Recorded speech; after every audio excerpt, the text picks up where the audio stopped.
vamos entonces ahora, mis hermanos, a lo que vinimos, ¿verdad? Por la razón por la cual yo, como dijo mi hermana Ángela, como predicador, estoy aquí de pie frente a ustedes. Y es para que nos instruyamos, es para que nos edifiquemos y es para que nos alimentemos de la palabra de Dios. Nosotros los cristianos, mis hermanos, tenemos dos alimentos.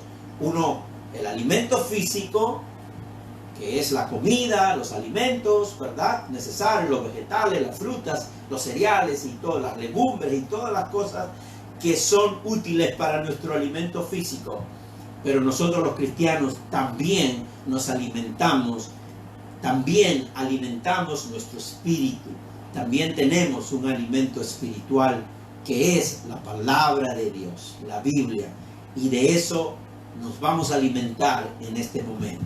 Así que yo les digo, mis hermanos, en esta mañana que nos preparemos. Vamos a acomodarnos. Ustedes ahí en sus hogares, acomódense, sigan sirviéndose su café, siéntense, oigan atentamente la palabra de Dios, atesórenla, guárdenla en sus corazones y pónganlas en práctica. ¿Ok, mis hermanos? Bendiciones para ustedes. Bueno, ya los hermanos han orado y vamos entonces a empezar. Quiero decirles también que como introducción sobre el tema que vamos a traer, porque el tema, no el tema, pero el título que yo he puesto a este mensaje, que está basado en Mateo capítulo 6, versículos del 25 al 34, me ha llevado a hacer una pregunta. Y la pregunta que lo estoy usando como título de este mensaje es: ¿qué es lo que debería preocuparnos? ¿Qué es lo que debería preocuparnos? Así que todos estamos de acuerdo, mis hermanos, todos, ¿verdad? Que vivimos en una época en que los bienes y los servicios modernos son realmente son de conveniencia y nos permiten llevar una vida más cómoda. Sin embargo, a pesar de que poseemos bienes materiales, a pesar de que tenemos todas esas comodidades, la preocupación y la ansiedad siguen presentes en nosotros. Y eso nos debe llamar la atención, porque tenemos tantas comodidades ahora, se nos ha facilitado de manera extensa el ritmo de vida. Pero sin embargo, a pesar de que tenemos bienes materiales, tenemos comodidades, tenemos hasta aparatos eléctricos modernos que nos facilitan la vida, todavía la preocupación y la ansiedad siguen presentes en nosotros. Entonces, ¿qué hacemos ante esta situación? ¿Más tranquilizantes para aplacar la ansiedad y la preocupación? ¿Más pastillas? ¿Más cafeína de repente? ¿Por qué nos angustiamos, mis hermanos? ¿Por qué nos angustiamos? Es una buena pregunta, pero sabemos que haciéndonos la pregunta ¿por qué nos angustiamos? Eso no resuelve el problema. Mejor sería preguntar ¿qué es lo que debería preocuparnos?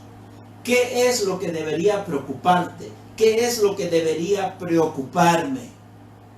Mis hermanos, ahora que abramos nuestras Biblias y leamos el libro de Mateo, capítulo 6. Todos, por favor, acompáñenme en Mateo capítulo 6, que también mi esposa Trini ha traído una pequeña reflexión basado en ese pasaje. Capítulo 6, vamos a leer desde el versículo 25 al versículo 34. ¿Ok? Así que déjenme buscar aquí también en mi Biblia Mateo capítulo 6, versículos del 25 al 34. Igualmente voy a usar Reina Valera y Nueva Versión Internacional para poder tener más claridad, sobre todo en algunas palabras que son necesarias, detenernos y enfocarnos en este pasaje, en estos versículos. Y mis hermanos, cuando leemos este pasaje de Mateo capítulo 6, versículos del 25 al 34, nos vamos a ver con que el pueblo en el tiempo de Jesús, con respecto a la angustia y a la preocupación cotidiana, no eran tan diferentes como nosotros ahora en nuestros tiempos. La diferencia quizás era que ellos no vivían en la modernidad en la que vivimos nosotros, pero aún la angustia, la preocupación estaba presente. Así que leamos en esta mañana lo que dice este pasaje de Mateo capítulo 6 del 25 al 34. Dice lo siguiente: por tanto os digo, no os afanéis por vuestra vida, qué habéis de comer o qué habéis de beber, ni por vuestro cuerpo, qué habéis de vestir. ¿No es la vida más que el alimento y el cuerpo más que el vestido? Mirad las aves del cielo, que no siembran, ni ciegan, ni recogen en graneros, y vuestro Padre Celestial las alimenta. ¿No valéis vosotros mucho más que ellas? ¿Y quién de vosotros podrá, por mucho que se afane, añadir a su estatura un codo? Y por el vestido, ¿por qué os afanáis? Considerad los lirios del campo, cómo crecen, no trabajan ni hilan, pero os digo que ni aun Salomón con toda su gloria se vistió así como uno de ellos. Y si la hierba del campo que hoy es y mañana se echa en el horno, Dios la viste así, ¿no hará mucho más a vosotros, hombres de poca fe? No os afanéis, pues diciendo qué comeremos o qué beberemos o qué vestiremos, porque los gentiles buscan todas esas cosas, pero vuestro Padre Celestial sabe que tenéis necesidades de todas estas cosas. Mas buscad primeramente el reino de Dios y su justicia, y todas estas cosas os serán añadidas. Así que no os afanéis por el día de mañana, porque el día de mañana traerá su afán. Basta a cada día su propio mal. Mis hermanos, Nueva Versión Internacional dice lo siguiente: por eso les digo, no se preocupen por su vida, qué comerán o beberán, ni por su cuerpo, cómo se vestirán. ¿No tiene la vida más valor que la comida y el cuerpo más que la ropa? Fíjense en las aves del cielo, no siembran, ni cosechan, ni almacenan en graneros, sin embargo el Padre Celestial las alimenta. ¿No valen ustedes mucho más que ellas? ¿Quién de ustedes, por mucho que se preocupe, puede añadir una sola hora al curso de su vida? ¿Y por qué se preocupan por la ropa? Observen cómo crecen los lirios del campo, no trabajan ni hilan. Sin embargo, les digo que ni siquiera Salomón, con todo su esplendor, se vestía como uno de ellos. Si así viste Dios a la hierba que hoy está en el campo y mañana es arrojada al horno, ¿no hará mucho más por ustedes, gente de poca fe?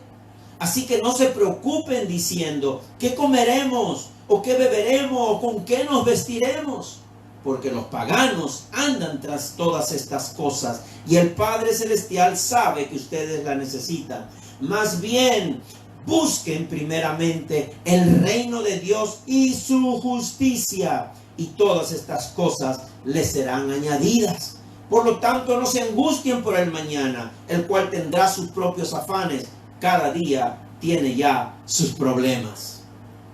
Qué lindo es cuando leemos la palabra de Dios con detenimiento, con convicción y con el deseo de que el Señor nos muestre su luz y nos muestre su verdad y termine aclarándonos a nosotros en qué estamos fallando y cómo debemos caminar.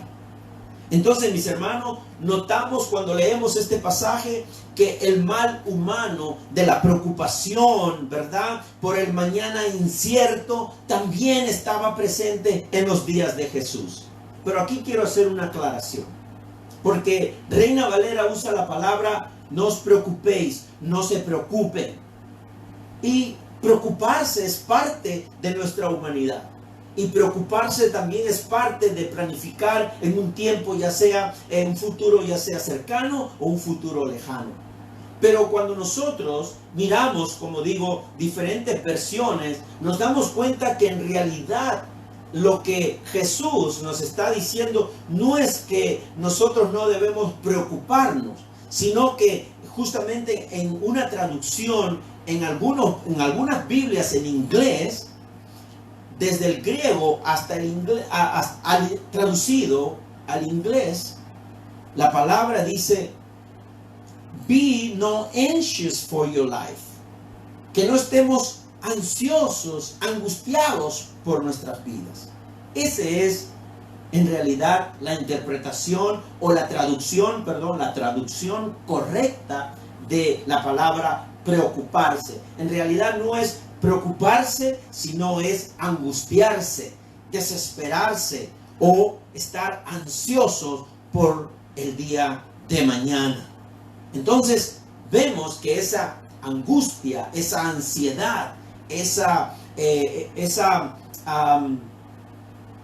extrema preocupación, podemos decir también, estaba presente en las personas en los tiempos de Jesús. Entonces, a nuestra generación de hoy, también le pasa lo mismo. Entonces, ¿qué podemos decir cuando comparamos la generación de Jesús, donde no existía todas las facilidades, las comodidades, la modernidad en la que nosotros nos encontramos? ¿Qué podemos decir mediante este consejo y esta palabra de Cristo? Podemos ver que el problema del ser humano no se resuelve con los avances modernos, ni con los avances tecnológicos, ni porque la vida sea más cómoda. El problema del ser humano no es la modernidad. El problema del ser humano no es lo económico. El problema del ser humano es una situación de aspecto espiritual. No es ni lo moderno, no es ni lo económico, es de aspecto espiritual. Entonces, mis hermanos, queremos ver este pasaje para que nos guíe en esta mañana cuál debe ser nuestro estado afectivo frente a todas las circunstancias de la vida. Y este pasaje de Mateo, recuerden que forma parte del Sermón del Monte, en el capítulo 5 de Mateo.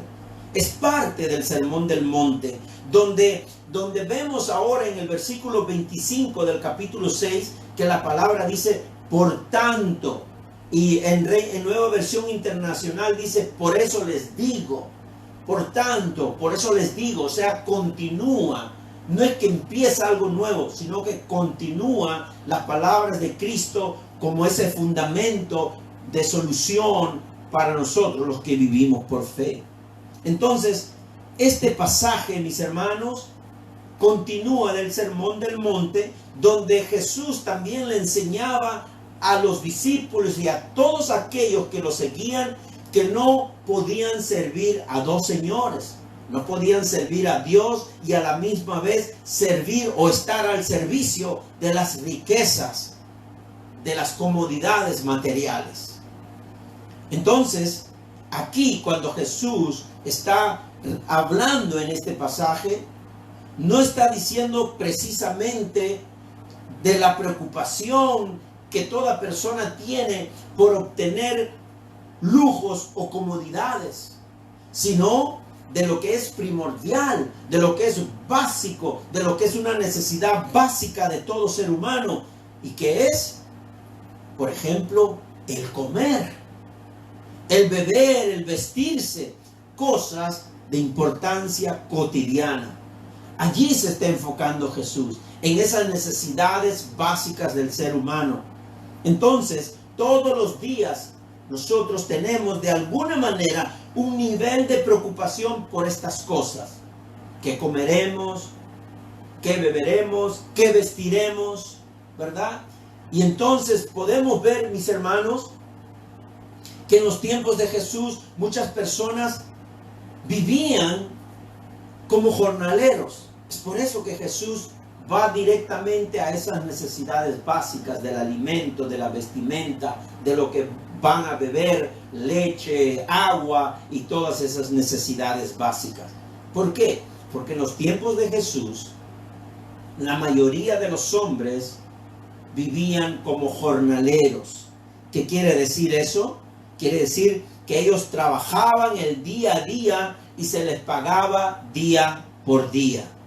El salario que recibían como empleados alcanzaba para sostener a sus familias solo para ese día en el que ellos estaban trabajando. Pero nadie les aseguraba el salario para el día siguiente. Por eso que el punto central de la enseñanza de Jesús en este pasaje es que no entren en ansiedad, que no entren en angustia, que se genera constantemente por esa incertidumbre del mañana, de un mañana incierto. Y Jesús va directo en ese punto central de que no se angustien por la incertidumbre del día de mañana y por la inseguridad de poder cubrir sus necesidades más básicas. Es eso lo que Jesús está expresando en ese momento a todos los que lo rodean. Y Jesús afirma que la vida, tanto corporal, porque hemos leído ahora el pasaje, y él da a conocer que la vida, tanto corporal como también la vida espiritual, vale más que la comida, vale más que la bebida y vale más que la vestimenta. Es decir, ¿quién ha provisto de lo más relevante? Esto es la vida y el cuerpo. ¿Quién ha dado la vida? ¿Quién ha dado el cuerpo? Es Dios. Entonces, si es Dios quien nos ha dado la vida, quien nos ha dado un cuerpo, ¿no dará también Dios lo que es básico? Esto es alimento, bebida y vestido. Así que, mis hermanos, de acuerdo a las Escrituras, déjenme leer lo que dice Romanos capítulo 8, versículo 32. Dice lo siguiente: el que no escatimó ni a su propio Hijo, sino que lo entregó por todos nosotros, ¿cómo no habrá de darnos generosamente junto con Él todas las cosas? Si Dios no se abstuvo de entregar a su propio Hijo por nuestro bien, por nuestra salvación, por nuestro beneficio, ¿cómo Él se va a abstener de poder darnos las cosas que necesitamos? Dios, así como nos ha dado la vida, así como nos ha dado este cuerpo, también Dios nos dará el alimento, la vestimenta y la bebida. Y cuando hablo de bebida, sobre todo en el mundo latino, la bebida mucho lo expresa en el aspecto del alcohol. Cuidado, mis hermanos. Cuando hablamos de bebida estamos hablando de lo líquido que es esencial para nuestra salud corporal, para el cuerpo físico. ¿Y qué es una bebida esencial y necesaria para un cuerpo? Leche, agua, jugos de fruta. A eso nos referimos como bebida. Bueno, hago la aclaración porque somos una iglesia hispana, ¿verdad? Donde hay puertorriqueños, cubanos, dominicanos, donde el lenguaje de algunas palabras se entrevera y tiene diferentes significados. Así que simplemente hago una aclaración. Bueno, mis hermanos, entonces, si Dios es quien provee, eso implica caminar, vivir y existir en plena confianza en las provisiones y el cuidado de nuestro Padre Celestial. Debemos vivir en esa confianza. Nuestra fe debe ser renovada cada día sobre estas cosas. En este pasaje que estamos examinando el día de hoy, ¿verdad? Jesús nos llama a considerar algo que es importante para poder evitar caer en la angustia, en la extrema preocupación o en la ansiedad. Jesús quiere que nosotros consideremos seriamente uno de los fundamentos de la fe. ¿Y cuál es ese fundamento de tantas que hay de la fe de acuerdo a la Biblia? Es que es Dios quien sostiene toda la creación. Toda la creación. La creación todavía le pertenece a Dios. Dios es todavía dueño de toda la creación. Usted podrá decir, no, pero mire el diablo todo lo que hace, tanta maldad, tanto crimen, tanta desgracia, tantos problemas. Sí, mi hermano, el mundo es un mundo caído, pero todavía le pertenece a Dios. Y será restaurado como Él lo ha prometido en Cristo Jesús.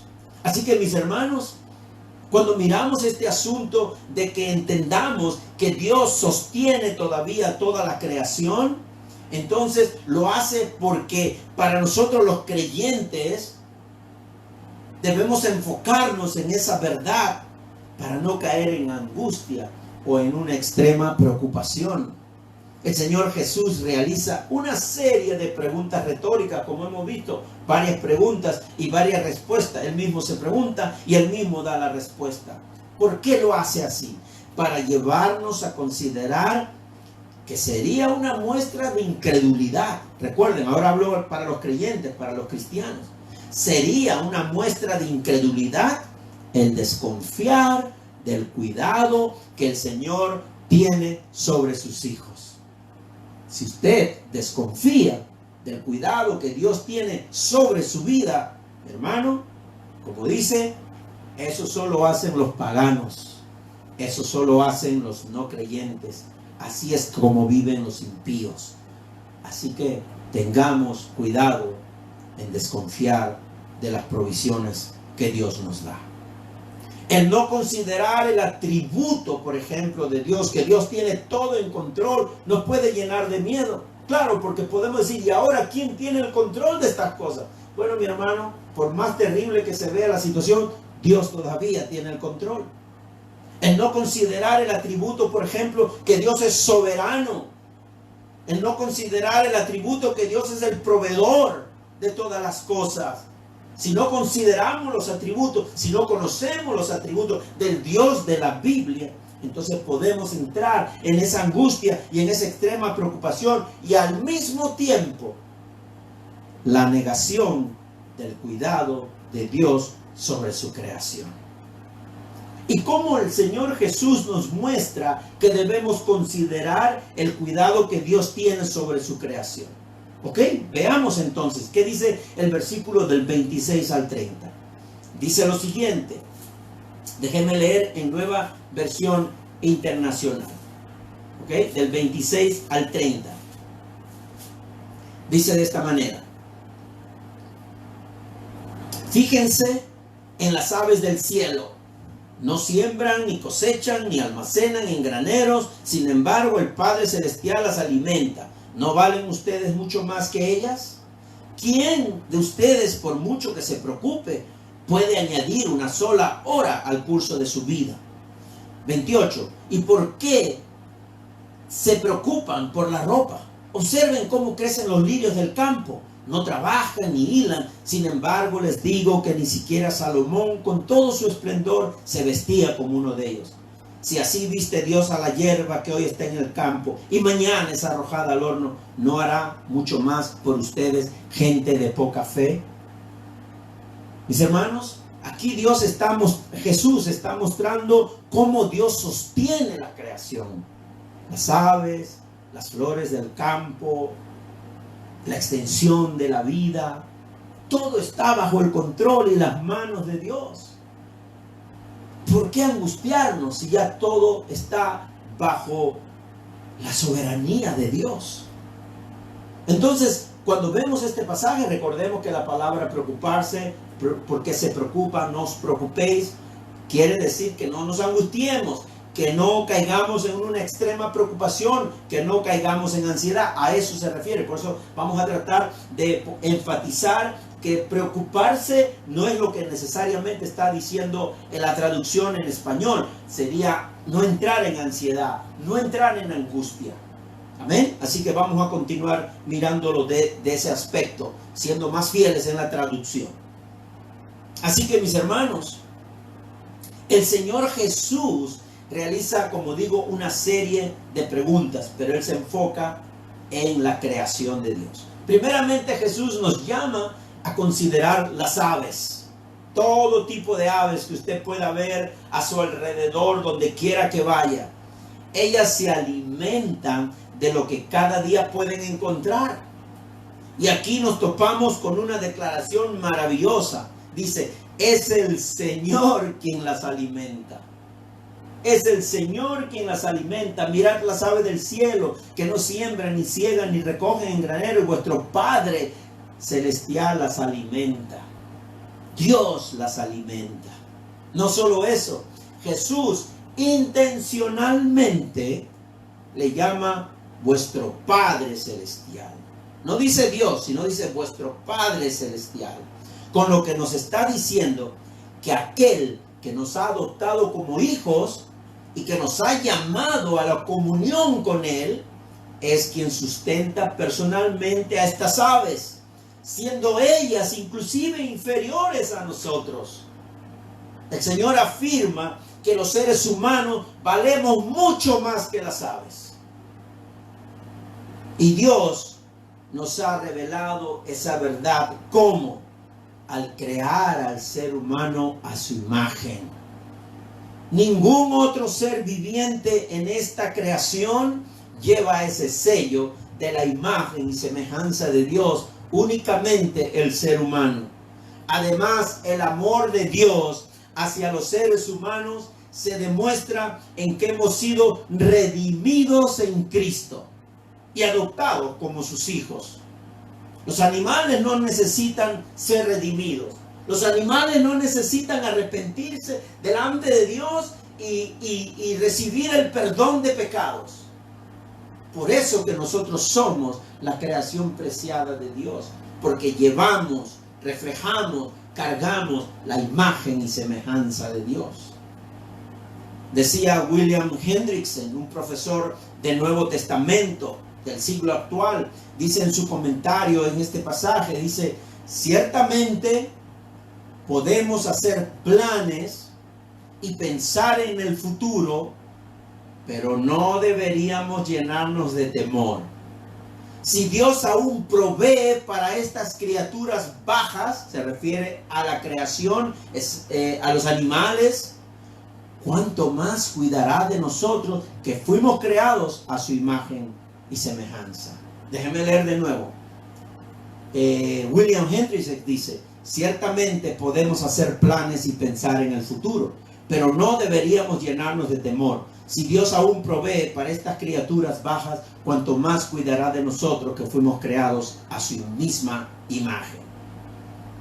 Ahí Jesús nos hace ver cómo Dios sostiene a su creación. En este caso menciona a las aves. Y si Él es el que alimenta a las aves, que son inferiores a nosotros, ¿cómo Él no va a dar provisión a sus hijos, que somos la imagen y semejanza viva aquí en la tierra? Mis hermanos, según el Señor, nos invita a considerar también con mucho cuidado a los lirios del campo. Jesús nos habla de los lirios del campo, de las flores. Ellas crecen de manera silvestre, sin embargo, ni siquiera un rey, dice, tan esplendoroso como Salomón pudo llegar a vestirse con tanta gloria como una de estas flores, como uno de estos lirios. Yo me pongo a pensar que hasta el mejor artista, ¿verdad? El mejor artista pintor, lo único que hace es imitar la belleza original y los colores originales de esa belleza de las flores. Solo lo único que hace es imitar. Mis hermanos, mis hermanas, el mismo Dios que alimenta a las aves el mismo Dios es el que también viste de colores esas flores. Así que Jesús nos demuestra que Dios no solo es quien viste a las flores y a las hierbas del campo, sino que Él también determina el tiempo de su existencia. Por eso que en el versículo, creo que es el 31, dice: no os afanéis, pues diciendo, en el versículo 32 dice lo siguiente. Dice: ¿por qué los gentiles buscan todas estas cosas? Pero vuestro Padre Celestial sabe que tenéis necesidad de todas estas cosas. Dios sabe nuestras necesidades. Y Jesús nos está demostrando en esta mañana cómo Dios cuida de toda su creación. Y nosotros no estamos fuera de su creación. Por el contrario, somos parte de su creación, porque somos sus hijos, los que hemos confesado a Cristo Jesús como nuestro Señor y Salvador. Y es más, en el versículo 27, Jesús hace una pregunta: ¿y quién de ustedes podrá, por mucho que se afane, añadir a su estatura un codo? Y en eso, mis hermanos, quiero decirles que el Señor nos está hablando claramente de que nadie puede tener el control, ningún ser humano puede tener el control de la vida, de la existencia de la vida o del tiempo de vida. Entonces, cuando hablamos acerca de las aves y de las flores, ¿cuánto más se preocupará nuestro Dios de vestir a sus propios hijos redimidos por la sangre de Jesús? Y cómo Dios continúa siendo fiel en su promesa de vida eterna para todos los que hemos creído en Cristo. Mis hermanos, el mismo Cristo nos asegura que el Padre hará mucho más en favor nuestro y reprende nuestra falta de fe cuando nos angustiamos por cosas que sabemos que como necesidades básicas no la tenemos al alcance y desconfiamos de que Dios provee. Yo acabo de visitar a una familia donde todos están ahora mismo sin trabajo. Ya ustedes conocen por esta situación. Pero ¿saben lo que me dijo esa familia con una sonrisa, con una confianza y con un deseo de seguir glorificando a Dios? Me dijo que Dios ha sido bueno con ellos porque no les ha faltado comida. Los vecinos que a veces ni ellos conocían se han acercado a ellos a brindarles alimento, comida en este tiempo de necesidad. ¿Quién lo hace? Un vecino con corazón generoso, pero movido por el Espíritu de Dios, porque Dios no abandona a sus hijos. Así como alimenta a las aves, así como viste a las flores del campo, así mismo Dios nos alimenta y nos viste y no nos desampara.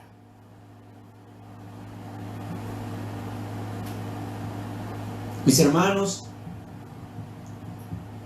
el mismo Cristo nos asegura que el Padre hará mucho más en favor nuestro. Y por eso reprende nuestra falta de fe cuando nos angustiamos por esas cosas, desconfiando del cuidado de nuestro Padre Celestial. Así que, mi hermano, la enseñanza del Evangelio de Jesucristo es coherente, como por ejemplo con el Salmo 104 del 27 al 31.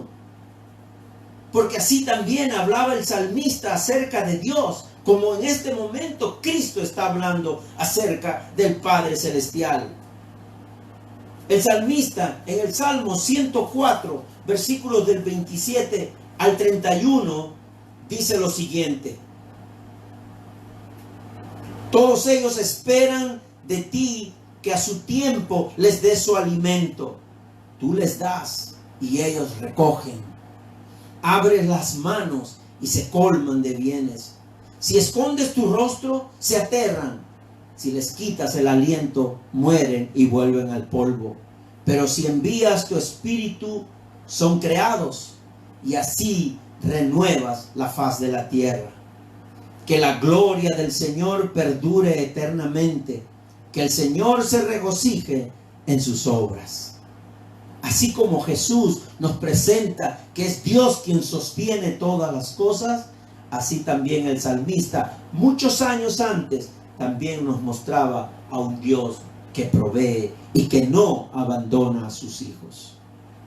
Tristemente puedo decir en esta mañana que muchos figuran a Dios desde una perspectiva deísta. ¿Qué quiero decir con ser deísta o con esa ideología del deísmo? Quiere decir que hay muchos que afirman que Dios sí ha creado el universo. Ellos sí afirman que es Dios el creador del universo, pero que ya no interviene en el universo para nada. Él lo creó y se fue a descansar y ya no tiene nada que ver con el universo. Mis hermanos, ese es ser deísta. Y a veces creo que hay cristianos deístas, porque piensan de que Dios ya hizo su parte salvándolos y que ahora Él lo ha dejado a su propia cuenta y en sus propias fuerzas en este mundo de aflicciones. Bueno, la Biblia nos dice que Dios no procede ni actúa de esa manera. El Señor nos ha provisto la salvación a través de su Hijo. Nos ha dado fe para creer en su Hijo. Pero Él no nos ha dejado a nuestra cuenta, bajo nuestras propias fuerzas, para seguir caminando en este mundo de aflicciones, en este mundo caído. Él está con nosotros, sosteniéndonos, encaminándonos, llevándonos, cuidándonos. Yo no sé cuántos dirán amén en esta mañana a través de este mensaje. La Biblia no dice que el Señor nos ha dejado a nuestra cuenta. La Biblia presenta a un Dios que todavía gobierna su creación e interviene activamente cada día en favor de sus hijos. En favor de sus hijos.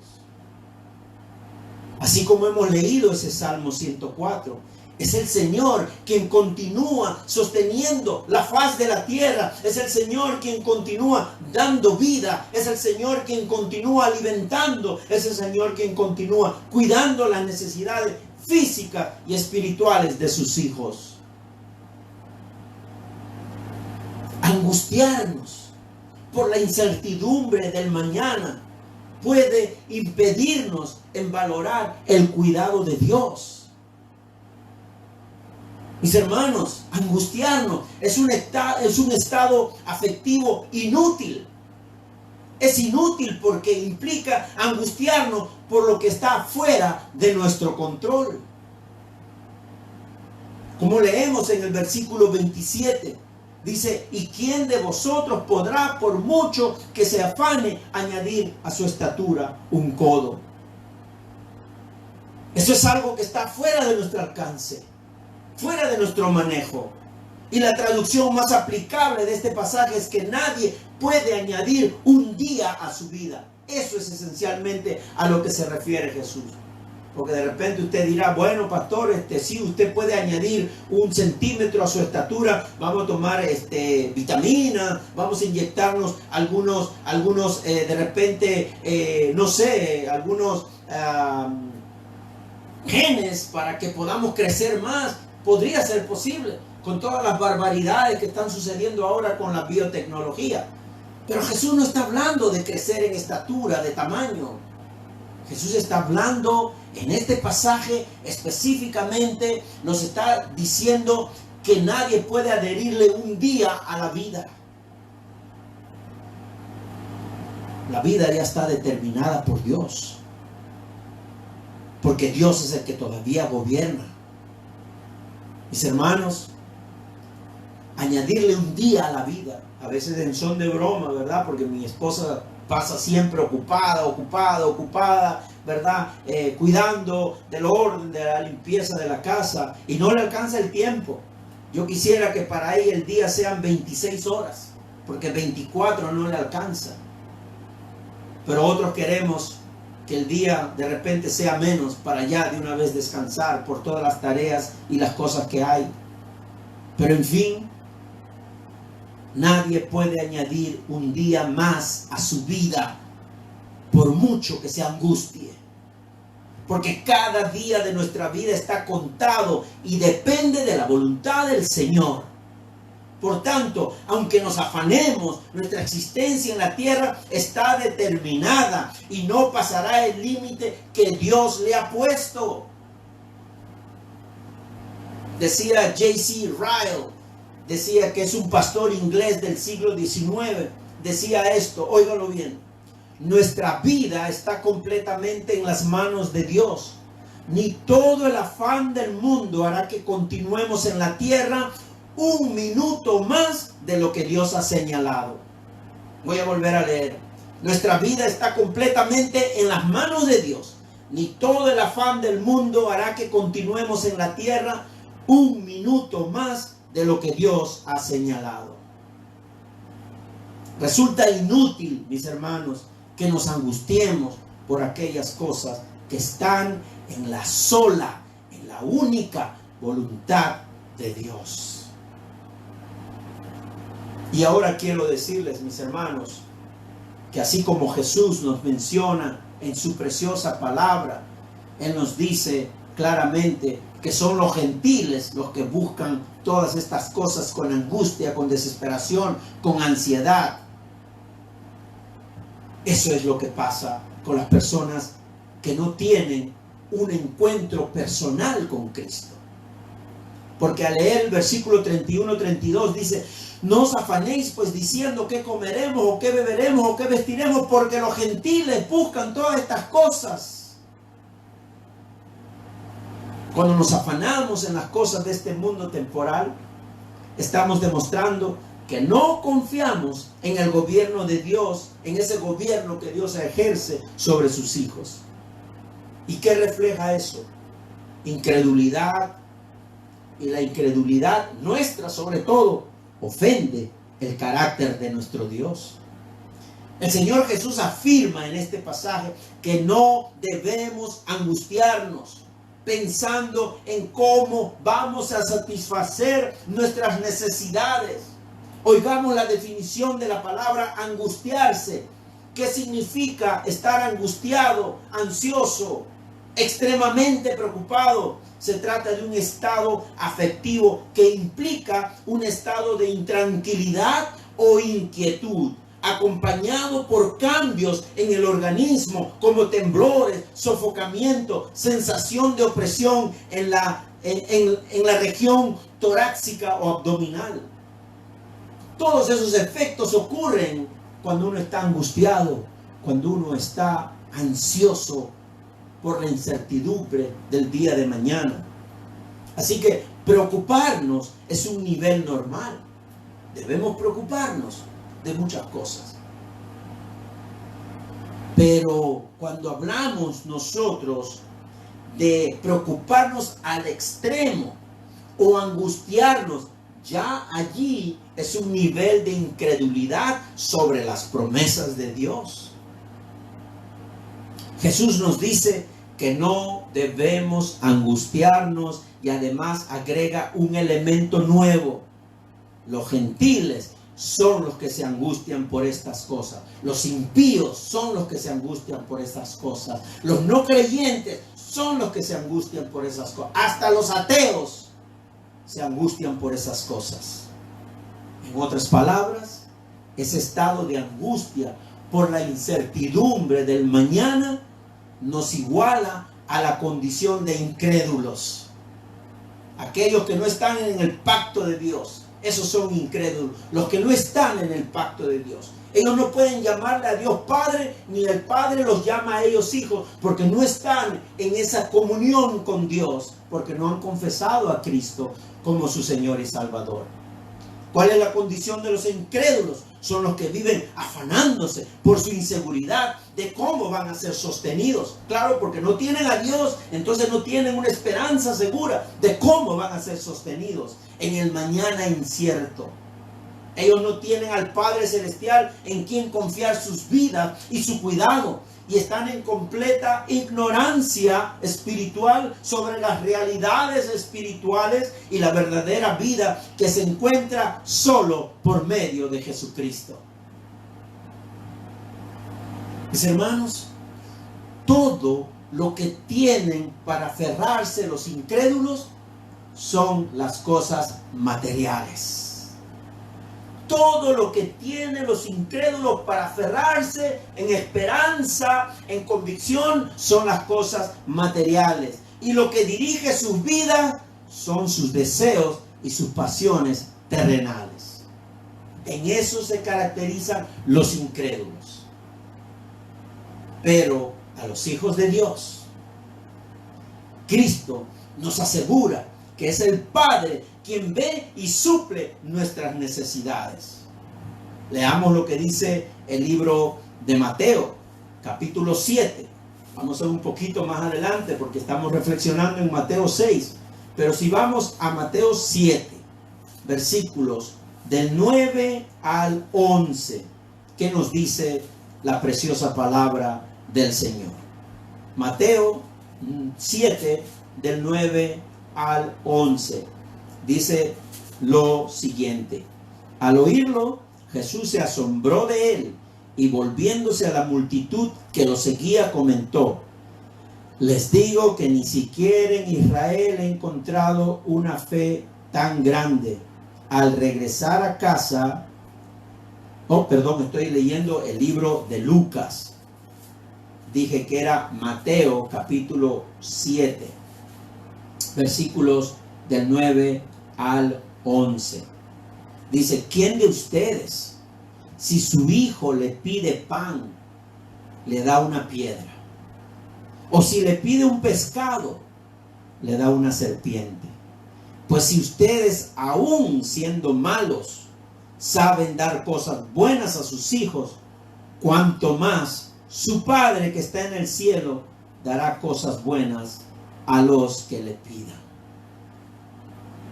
Esa expresión de Jesús, vuestro Padre, indica el rol que el mismo Dios asume en favor nuestro, en favor de sus hijos.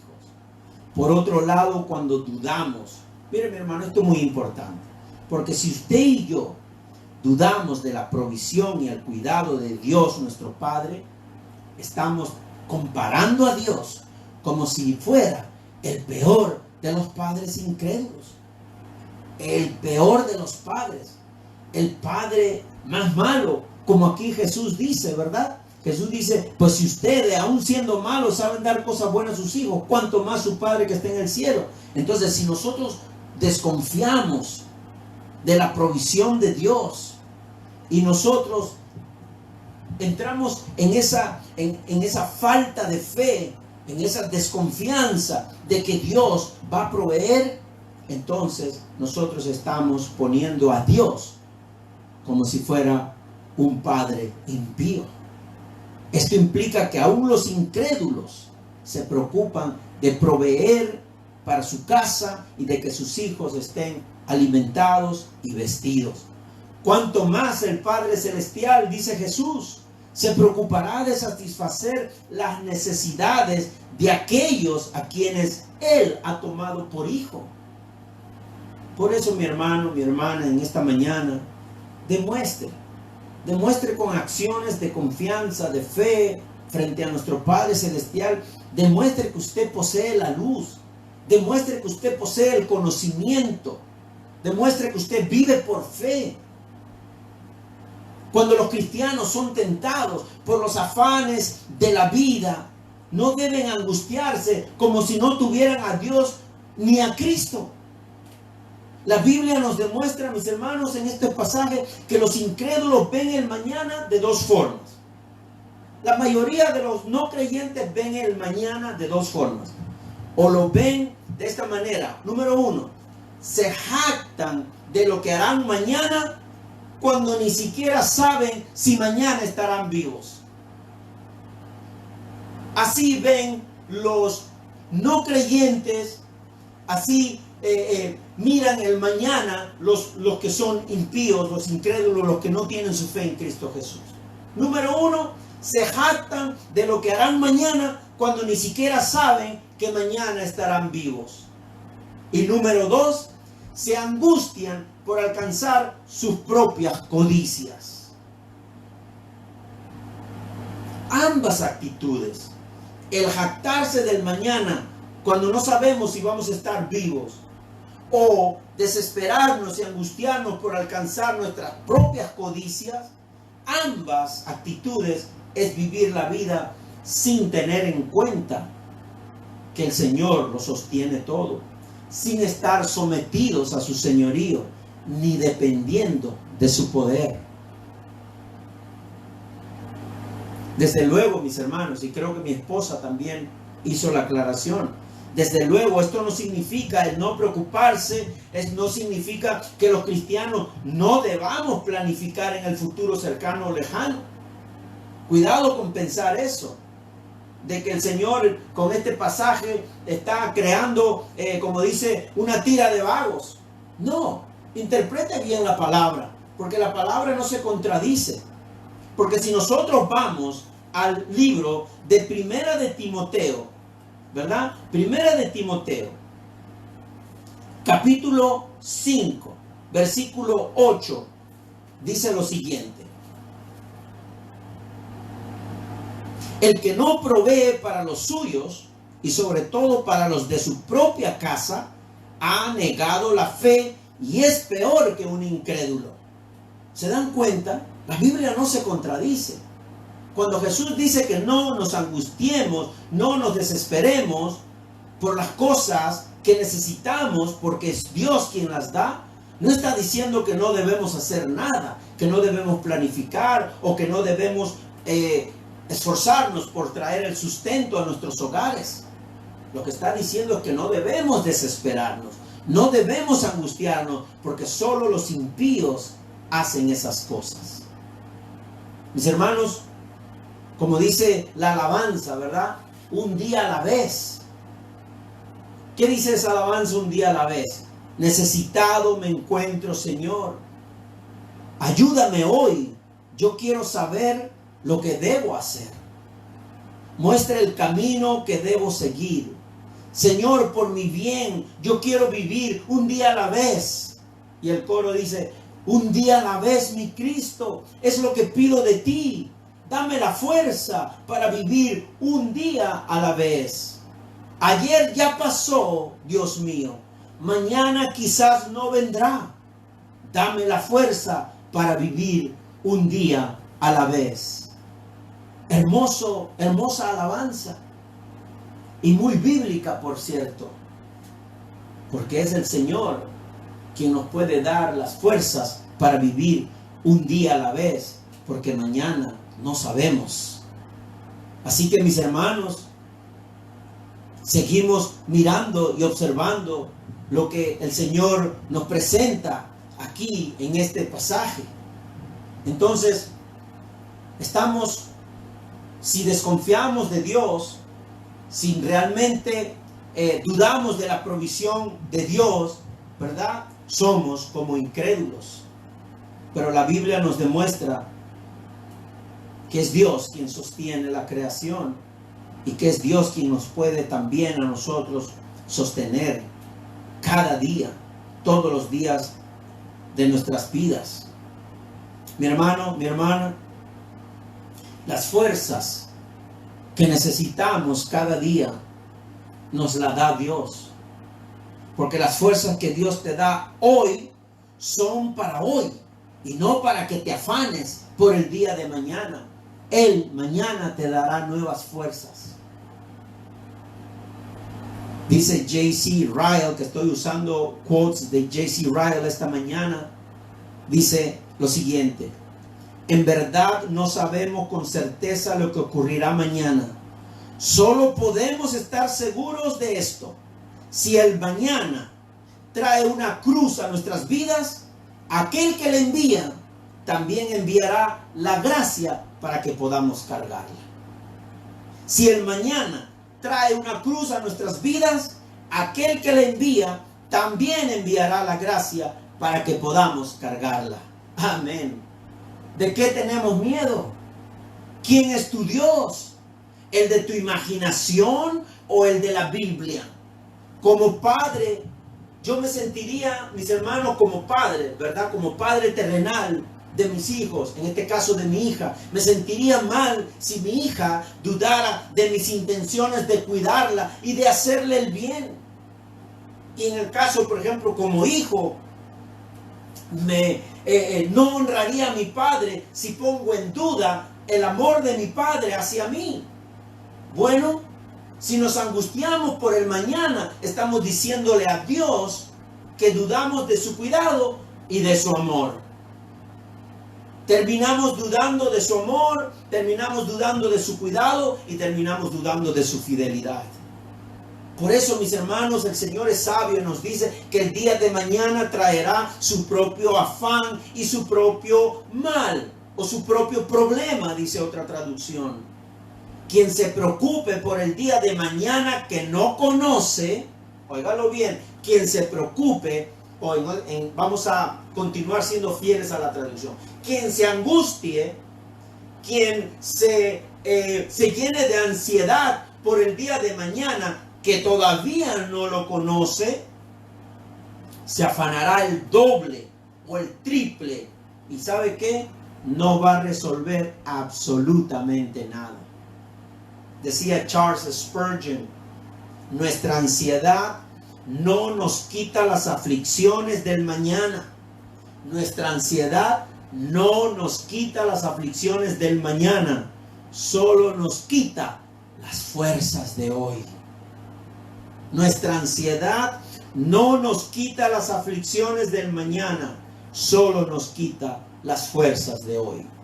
Mis hermanos, el Señor nos ha dicho que no debemos angustiarnos. En este pasaje nos dice claramente que no debemos angustiarnos, que no debemos entrar en una ansiedad por las cosas que necesitamos. Pero también nos dice de qué deberíamos preocuparnos. Aquí sí, el Señor nos va a dar una respuesta y una solución de qué debemos preocuparnos, de lo que sí debemos preocuparnos. Y vamos a leer los versículos 33 y 34, porque claramente lo dice la palabra: mas buscad primeramente el reino de Dios y su justicia, y todas estas cosas os serán añadidas. Así que no os afanéis por el día de mañana, porque el día de mañana traerá su afán. Basta cada día su propio problema. Ahí está la solución que Jesús nos da. La manera correcta de vivir el mañana sin angustiarse es obedecer la advertencia que Jesús nos hace en el versículo 33 y 34. Buscar primeramente el reino de Dios y su justicia, dice Jesús. Busca primero el reino de Dios y su justicia. ¿Y cómo aplicamos a nuestras vidas buscar primeramente el reino de Dios? ¿Cómo aplican las personas este llamado de Jesús? Busca primeramente el reino de Dios y su justicia. Bueno, es querer entrar en Él por la necesidad de hallar salvación. Eso es buscar el reino de Dios y su justicia. Para las personas que no conocen a Cristo, el llamado es que entres el reino de Dios, porque te has dado cuenta que necesitas salvación en Cristo Jesús. Y para los que ya somos salvos, ¿qué es buscar el reino de Dios y su justicia primero? Bueno, es querer permanecer en el reino de Dios bajo las normas establecidas de ese reino. Reconocer que la ley de ese reino son para obedecerlas, que son las enseñanzas de Jesucristo, y aceptarlas y obedecerlas como una ley universal para nuestras vidas. Debo aceptar que Dios sea rey en mi vida, incluyendo su gobierno en lo más íntimo de mi ser. Desde mis pensamientos hasta mis acciones. Mis hermanos, los creyentes somos partícipes de las bendiciones del reino. Ya no somos enemigos del rey y ahora estamos bajo su cuidado. Amén, gloria a Dios. Eso es lo que nos debería preocupar. Esa es la preocupación primordial que debemos tener todos los creyentes. La búsqueda del reino de Dios que inicia en nuestros propios corazones. Desde allí debe impactar toda nuestra vida, nuestras relaciones personales, nuestras labores cotidianas, obediencia a nuestras autoridades civiles, como lo hemos hecho hasta el día de hoy, obedeciendo las leyes de las autoridades, nuestro rol como iglesia en la sociedad. En fin, buscar el reino de Dios para nosotros los creyentes involucra todo en nuestra vida. Por eso notemos cuando Jesús dice nuestro Padre, Padre nuestro, inclusive en la oración del Padre nuestro, hay un mensaje importante, porque en esa oración modelo que Jesús trae a sus discípulos, les enseña lo que realmente es orar al Padre Celestial. Capítulo 9, versículo 10 de Mateo. Dice, inclusive nos manda algo importante aquí. Dice, mientras Jesús estaba comiendo en casa de Mateo, muchos recaudadores de impuestos, dice Mateo capítulo 9, versículo 10. Y pecadores llegaron, comieron con él y con sus discípulos. En este pasaje no necesariamente es el Padre Nuestro. Perdón, vamos a conseguir lo que es el pasaje donde Jesús les enseña a sus discípulos lo que es el Padre Nuestro, cuando les dice que ustedes deben orar de esta manera. Aquí lo tengo. Dice, ustedes deben orar así: Padre nuestro que estás en el cielo, santificado sea tu nombre, venga tu reino, hágase tu voluntad en la tierra como en el cielo.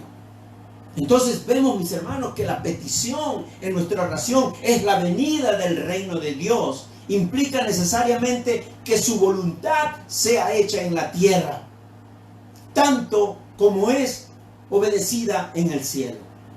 Entonces estamos viendo, ya el reino está entre nosotros, porque desde que Cristo vino, el reino de Dios ya se ha establecido. No es que va a venir, ya está con nosotros y vivimos en ese reino. Es decir, que la tierra, por eso mismo lo que Jesús nos dice es que la tierra, por medio nuestro, nosotros los creyentes, sea un reflejo de lo que ya es el cielo. Eso es buscar el reino de Dios y su justicia. Representar a Cristo en la tierra para que la tierra, este mundo terrenal, refleje lo que ya es el cielo. Entonces, mis hermanos, buscar su reino tiene que ver con una visión completa de la vida, con una comprensión de nuestra existencia en la tierra, que nace de la palabra de Dios y que persigue que Dios sea honrado y glorificado en todas las cosas. Y Él es quien promete que mientras buscamos eso primero, mientras nos entregamos por entero a ese fin de buscar el reino de Dios y su justicia, Él mismo irá añadiendo lo que necesitamos.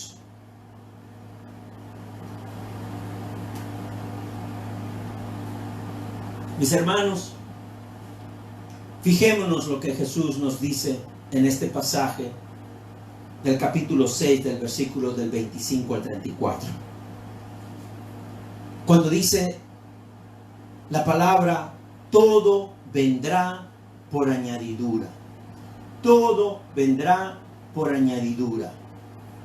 Y claramente nosotros podemos ilusionarnos y gozarnos de la promesa de Dios, de que todo vendrá por añadidura, porque claramente dice, busca primero el reino de Dios y su justicia, y todas esas cosas que Jesús había mencionado anteriormente, los alimentos, la comida, la bebida, todo lo que había anunciado el Señor, todas esas cosas serán añadidas. Mis hermanos, no es una promesa de Jesús para nosotros los creyentes en bendiciones de comodidades materiales, de abundancia económica, de lujo. Lamentablemente se distorsiona el mensaje del Señor, que el Señor nos está prometiendo comodidades, lujos, bienes materiales y riquezas económicas. Mis hermanos, Las cosas que serán añadidas no son ofrecimientos de Jesús para nosotros de lujos materiales. Lo que Jesús promete es que no nos dejará ni nos desamparará aún en los tiempos de escasez y de pobreza. Que Él nos sostendrá con su preciosa gracia para que mantengamos nuestra esperanza en Él y encontremos en Él nuestra felicidad y nuestro gozo. Él es el que nos sostendrá en todo este tiempo de escasez y de pobreza. Por eso notemos nuevamente el Padre Nuestro cuando hemos leído la parte de la oración. Padre nuestro que estás en el cielo, santificado sea tu nombre, venga tu reino, hágase tu voluntad en la tierra como en el cielo. Esa expresión viene antes de pedir, danos hoy nuestro pan de cada día. ¿Se da cuenta el orden de prioridades? Primero, buscar el reino de Dios y su justicia. Y luego viene presentar nuestras peticiones sobre nuestras necesidades. Ese es el orden de prioridades para todo creyente. Por eso Jesús nos dice, buscad primeramente el reino de Dios. ¿Se acuerdan cuando Jesús alimentaba a multitud de personas que lo seguían? Hay un pasaje que dice que alimentó a 5,000 personas de solamente dos pescados y 3 panes. Alimentó a 5,000 personas. Y esa noticia corrió por toda Israel, que mis hermanos, la multitud siempre buscaba a Jesús. A donde iba, ahí seguía la multitud. Pero no porque querían que viniera el reino de Dios a ellos, o porque querían estar al lado de Cristo por lo que Cristo era, sino porque querían los panes y querían los peces que Jesús les podía dar. Por eso Jesús nos confronta diciendo en Juan capítulo 6, nos dice Jesús, ¿verdad? Jesús mismo hace una confrontación muy seria en el libro de Juan, en el capítulo 6, versículos 26 y 27. ¿Qué dice Jesús? Dice claramente estas palabras. Dice, ciertamente les aseguro que ustedes me buscan, no porque han visto señales, sino porque comieron pan hasta saciarse. Trabajen, pero no por la comida que es perecedera, sino por la que permanece para vida eterna, la cual les dará el Hijo del Hombre. Sobre este ha puesto Dios, el Padre, su sello de aprobación. Mis hermanos, ¿puede Jesús suplirnos con alimentos? Claro que puede. Pero no debemos venir a Jesús solo por las cosas materiales que pueda darnos, sino más bien venir a Él porque Él es digno. Él es el Cordero de Dios, digno, el digno Señor de nuestras vidas, porque Él es Rey y deseamos que su reino sea establecido en nosotros. ¿Qué daño está haciendo el evangelio falso en estos tiempos? ¿Cuánto daño se está haciendo a la fe de los que realmente vienen a buscar del Señor con ese falso evangelio de la prosperidad? Mis hermanos, yo quiero ser enfático en esto. Aquí no se trata de criticar a otro. Aquí se trata de que es tiempo que abramos los ojos a través de la lectura bíblica y que sea el Espíritu que nos guíe. Porque ese falso evangelio de la prosperidad que abunda en el canal de enlace y en esa radio, en esa emisora, pura palabra, no es más que una ofensa contra el Señor. Porque muchos de esos predicadores, mis hermanos, y muchos siguen amantes de esa doctrina, ¿verdad? Porque desean que los pseudo pastores o los pseudo profetas les endulce los oídos con promesas, mis hermanos, de prosperidad material. Pareciera que solamente buscan a un Jesús que los enriquezca materialmente.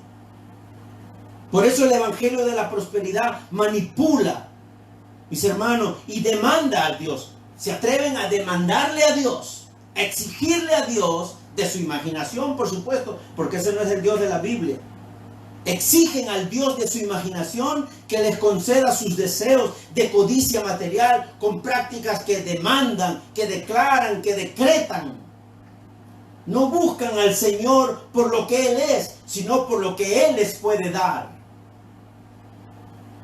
Y quiero decirles, mis hermanos, que en esta iglesia estamos comprometidos al Dios de la Biblia, no al Dios de su imaginación.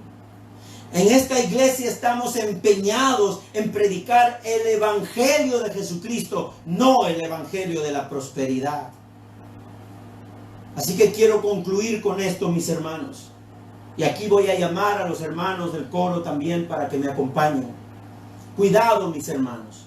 Cuidado, porque el angustiarse por alcanzar abundancia material nos demuestra que solo estamos viviendo para aferrarnos en este mundo, afanándonos para obtener los bienes que este mundo nos ofrece. El antídoto para eso, ¿sabe cuál es? Según Jesucristo, buscar el reino de Dios y su justicia primero.